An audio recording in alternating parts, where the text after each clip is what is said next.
Hello friends, જય Shri Krishna. Welcome back to my YouTube channel.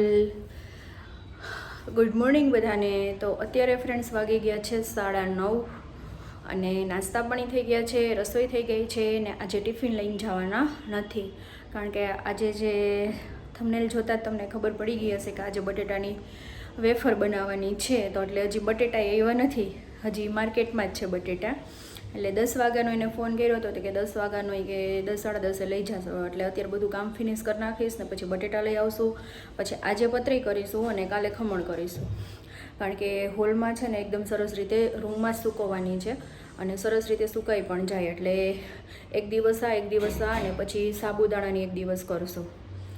એટલે 3 દિવસ કન્ટિન્યુ ચાલશે. હજી મસાલા ને બધું વસ્તુ બાકી છે. તો બસ હવે આ વીકમાં હવે ધીરે ધીરે બધું મસાલાનું ભરશું, વેફર ને એ બધું. એક મોટું ટેન્શન છે ને હોય વેફરનું હોય, એમાં બી બટેટાની જે આપણે પતરી કરીએ ને એનું વધારે, કારણ કે સૂકવવામાં ઝંઝટ.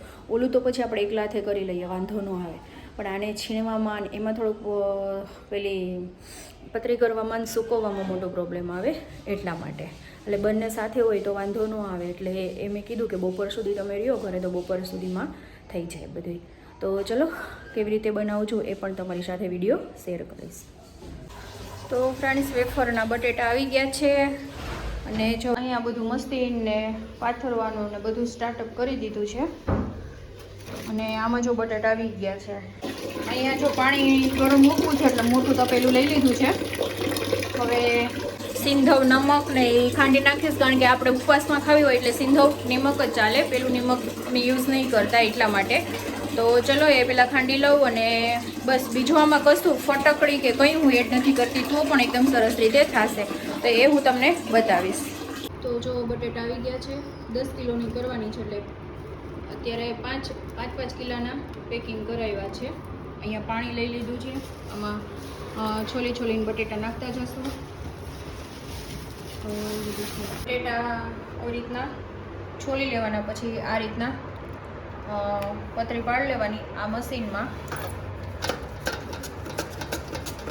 અને ડિઝાઇનવાળી કરવી હોય તો આ બાજુથી, નહીંતર આ બાજુથી. તો જો આટલી વેફર લઈ લીધી છે, એને પહેલાં ફર્સ્ટ પાણીમાં આપણે એડ કરી દઈશું. જો એને આમાં ફટકડી કે કંઈ આપણે વાપરતા નથી, એટલે એકદમ 3 થી 4 પાણીએ હું વોશ કરીશ. તો જો ફ્રેન્ડ્સ, મેં છે ને વેફર બાફવા માટે મૂકી દીધું છે ને સિંધવ નમક નાખી દીધું છે. 3 થી 4 પાણીઓ વોશ કરી છે. કે જો પહેલું પાણી થોડુંક ઓલું લાગે છે, બીજું થોડુંક ઓલું, ત્રીજું જો એકદમ ચોખ્ખું છે અને ચોથું તો એકદમ ચોખ્ખું છે. અને અહીંયા ફૂલ જોશમાં 10 કિલોનું છાલ ઉતરી ગઈ.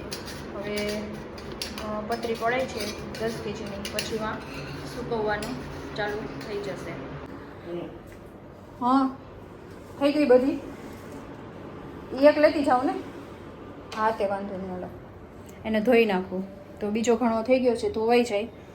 અને ગરણીને જે સૂકવવાનું છે એ પણ રેડી કરી લઉં હું.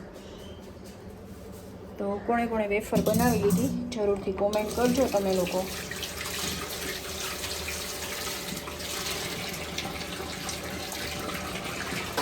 તો હવે બીજો ઘણો છે એ બધા પાણીમાં વોશ કરી નાખું. તો જો ફ્રેન્ડ્સ, વેફર છે બફાઈ ગઈ છે એકદમ, જો આમ ટ્રાન્સપરન્ટ જેવી થઈ ગઈ છે. અને લઈને પણ તમને બતાવો, બહુ ધોગે છે. તો હવે આ વેફર ગરમ એકદમ હોય એટલે છે ને એની કુકિંગ પ્રોસેસ બંધ થઈ જાય. તો એને ઠંડા પાણી આવી રીતના ઉપર અને પંખા બંને ચાલુ કરી દેવાના. તો હવે બપોર ટાણું થઈ ગયું છે, રસોઈ બની ગઈ છે. અને આજ તો બેડરૂમમાં જમવાનું રાખ્યું છે, કારણ કે હોલમાં તો સૂકવું છે ને પછી વિચાર પાછો ફર્યો કે ખમણ કરી નાખીએ.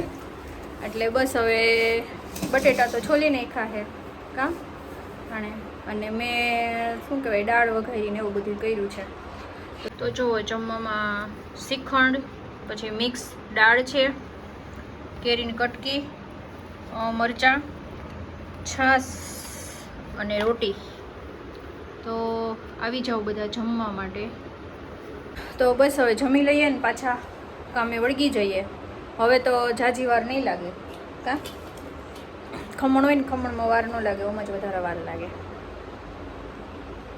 તો જો વેફર આ રીતના બધી સૂકવી દીધી છે ને, જે પંખા નીચે જ સૂકવી છે, આ બાજુ ને આ બાજુ.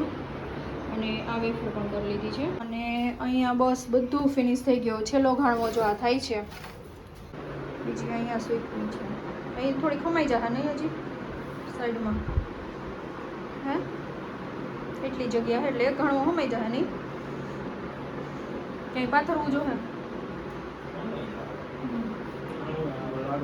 તો જો ફ્રેન્ડ્સ, વેફર એટલી બધી સુકાઈ ગઈ છે. અહીંયા પણ જુઓ છે ને, આ રીતના જો ઘણી ખરી સુકાઈ પણ ગઈ છે. એટલે તમે આવી રીતના છે ને પંખા નીચે પણ તમે રાખી શકો છો. જુઓ છે ને.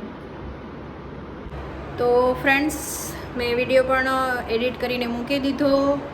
અને બસ હવે એમ છે, થોડા ઘણા વાસણ છે, આટલું બધું કરીને કંટાળો આવી, તો બસ વાસણ મૂકીશ.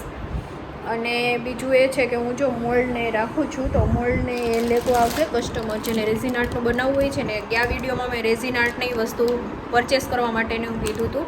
તો આ જે ફોટો ફ્રેમ માટેનું છે ને, આ જેનો ફોટો ફ્રેમનો જેનો પ્રિગમેન્ટ આવતું હોય એ છે. તો એ વસ્તુ છે તે એ લોકો અત્યારે કસ્ટમર લેવા માટે આવશે.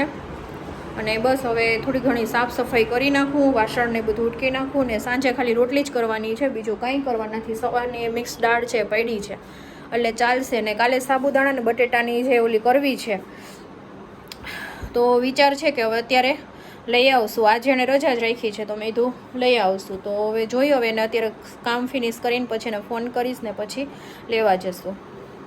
આટલી વસ્તુ લઈ આવ્યા છીએ, મિલ્ક પાવડર ને કોર્નફ્લોર ને સાબુદાણા અને બધી વસ્તુ. તો અત્યારે બસ મેથીઓ મસાલો અને ઇન્સ્ટન્ટ બનાવવા માટે આ છે ફ્રેન્કી મસાલો ને જેન છે બધી વસ્તુ. આટલી બધી વસ્તુ લઈ આવ્યા છીએ. અને વેફર જો ઓલમોસ્ટ તો સુકાઈ ગઈ, કાલે તડકો ખવડાવવો જોઈએ. અને આ અહીંયા કરે છે, હું ખવડાવવો જોઈએ, તડકો ખવડાવવો જોશે ને, તો તડકો એને ખવડાવવો જ પડે ને. કેરીને કટકી કરી નાખી અને આચાર મસાલો મિક્સ કરી દઈએ. તો બસ હવે જમી લઈએ, જમીન પછી ગેલેરી સાફ કરવાનો છે વિચાર, તો એ કરશું. ને હવે જમી લઈએ. ચલો બધા આવી જાઓ જમવા માટે.